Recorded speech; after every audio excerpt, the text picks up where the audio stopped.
चल सकते हैं। पाकिस्तान तहरीक इंसाफ की कारकुन खदीजा शाह ने खुद पर लगे इल्जामात की तरदीद करते हुए आज सुबह गिरफ्तारी देने का इंदिया दे दिया। ऑडियो पैगाम में खदीजा शाह ने कहा, मैं कानून से भागने वालों में से नहीं हूँ और ना ही खौफजदा हूँ।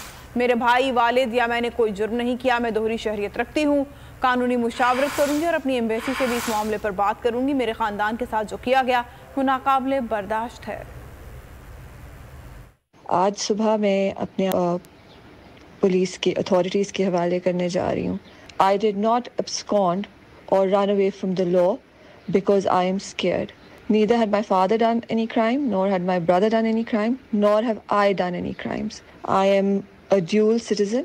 I want recourse to law.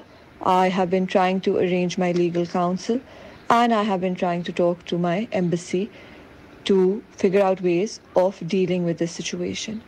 मुझे अपनी इतनी परवाह नहीं है, बट मेरी फैमिली के साथ जो किया गया है वो मेरे लिए नाकाबिले बर्दाश्त है। पाक फौज से इजहार यकजहती के लिए